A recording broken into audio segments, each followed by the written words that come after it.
Sup, everybody? Maddox here. Welcome back to the Poke Historian. This is the show where sometimes I just get on this camera and speak with you all about whatever the heck is on my mind. Today is going to be a little bit more of a serious video. I've been thinking about the Pokemon card market this morning, and the main thing that's going through my head is, why won't this stop? Why does this keep going? What is driving this? It's been over a year now, and things have just been out of control, and they continue to get more out of control. And it's very hard to understand, and honestly, it's a bit frustrating. So I thought about it. I wrote down some ideas for why I think the Pokemon card market continues to thrive and continues to soar. And I'm going to go ahead and share it with you. And then at the end, you can comment below and let me know if you think I'm an idiot or if I'm right on the money. And you can give me some thoughts of your own. So without further ado, let's go ahead and jump into it, shall we? So the main thing that keeps coming to my mind is, with a society where there are so many people struggling to pay their bills, to get good jobs, to take care of their families, how is it that a luxury good like Pokemon continues to do so well? Like, how is there enough money to buy all these different products and pay for all these cards when so many people are struggling just to pay their bills? And I think the main answer for that is that a lot of the demand and drive in this hobby right now is actually coming from wealthier people, big corporations, and investment groups that just have lots of money. And they are unaffected by the economic conditions that are currently existing in our society. I think a lot of this goes back to COVID. I've brought this up before, but I do think that the COVID pandemic was a game changer for our society for the worst, where it really separated us out into two different classes. We had the class of people during COVID who lost their jobs and were basically struggling to make ends meet during COVID, and they weren't able to really grow their wealth. But then you had a whole another group of people that didn't lose their jobs during COVID and continued to do very well. And they were able to take that money and take advantage of a significantly downturned economy and invest in things that were way down and make just an unbelievable amount of money.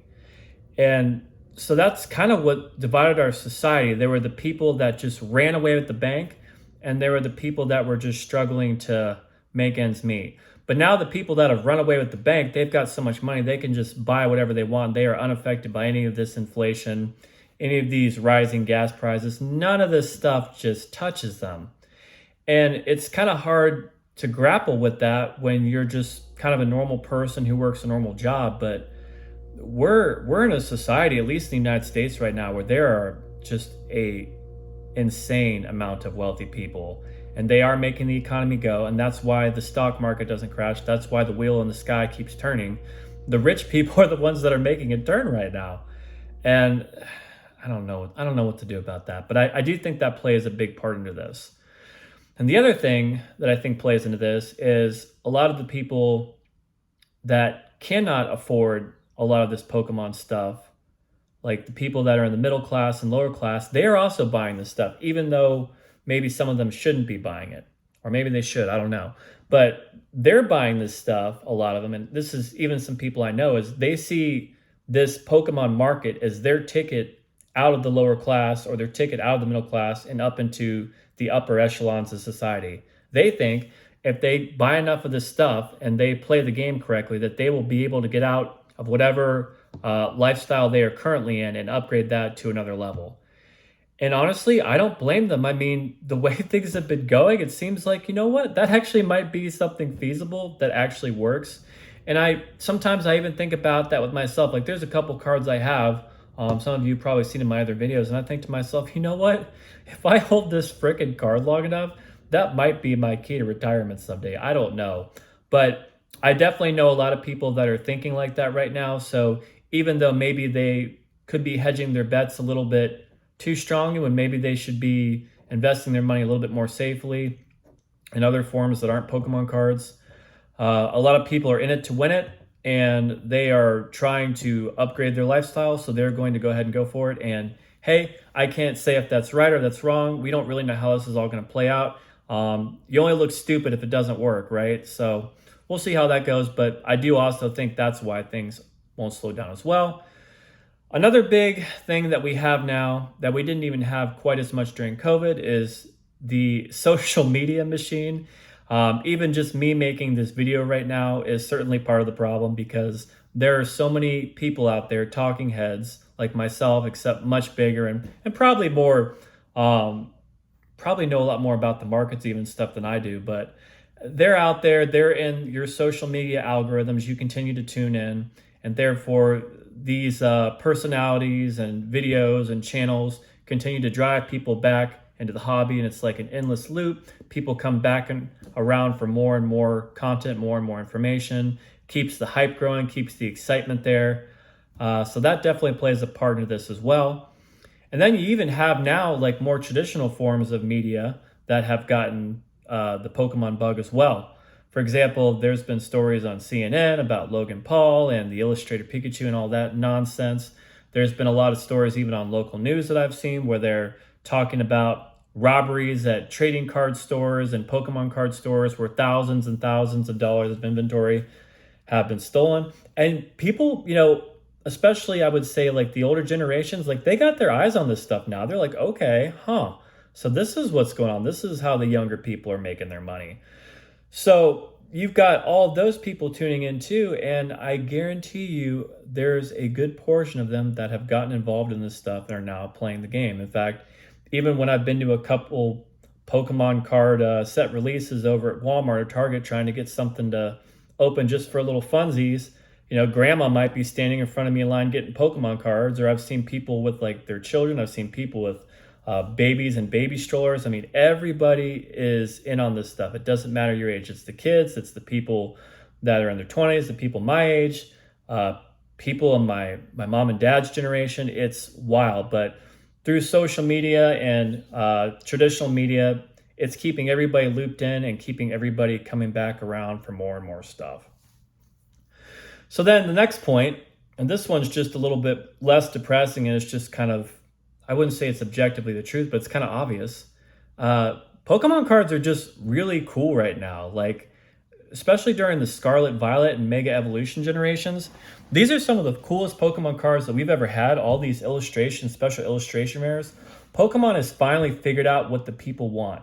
And what the people want are really, really cool looking cards, really beautifully drawn cards, cards that have heart to them and just like tell a story.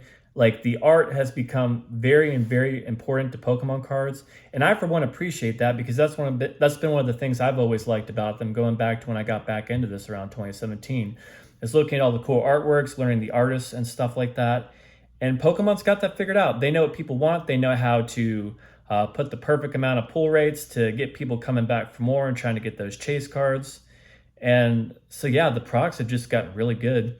Especially like compared to like how things were like during the Diamond and Pearl era, during the Black and White era, even the X and Y era to a little bit. Like there were some eras of Pokemon cards where you would look at it and be like, that doesn't really look very good. It's kind of ugly. A lot of like generic 3D artworks and stuff. And it's like, no, we're not really doing that too much anymore. Now we're looking at a lot of hand-drawn stuff. And thankfully, a lot of these older Pokemon artists that have been around since like base set, like Harita and Himino, like they're getting to do like full illustration cards now. I bet they're loving that. They're probably having the time of their lives drawing all these fantastic artworks and really having the Pokemon company just let them loose and do whatever they want to do. That's got to be really, really fun for them.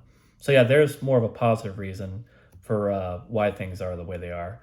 And then with that, let's go ahead and jump back to the negative, shall we? One last negative reason for why I think things are the way they are. I think there's a gambling addiction in our country right now. Just going to say it. I mean, all the sports betting, you can bet on the weather. You can bet on how many hurricanes are going to hit the coast this year. I mean, you can gamble on anything. And, it's funny that we have a society we're living in right now where there's kind of, at least in my opinion, like a holier than thou type attitude where like everybody's like trying to act like what they believe in is best. And, how like there's people out there. No, I'm not going to get into. I don't want to get too political, but there's a lot of people out there that are going, you shouldn't be doing this, you shouldn't be doing that. I don't do that, so I'm a much better person than you. So it's amazing that we're in a society where there's a lot of like this finger wagging going on right now, that nobody seems to care about gambling at all. Like gambling is perfectly okay. Like go ahead and just gamble on everything. Perhaps the reason for that is because uh, casinos and anyone who runs like a gambling app and all that kind of stuff, there's a lot of money in it. But gambling used to be something that, I mean, it can be a real addiction. So it's interesting that like out of all the addictions that people are trying to focus on right now in our society, no one seems to care about the gambling addiction at all. So I think kind of the government has let gambling just kind of get carried away, and that's part of the problem too with cards, because I look, there's nothing wrong with like, having a little fun at the slot machine, or, playing some poker. Like, yeah, you got to do a little bit of everything. Like, I'm not the kind of person who's going to swear off anything completely. Like, I'm not going to swear off drinking completely, or I'm not going to swear off, gambling completely, or anything like that. But I do think moderation is balance with most things in life. But with the gambling stuff right now, I think things have gotten a little bit carried away in our society.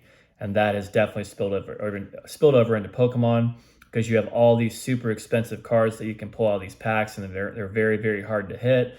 And there are certain people out there that absolutely insist on pulling the card themselves and not buying it. So the gambling stuff definitely continues to make the wheel turn.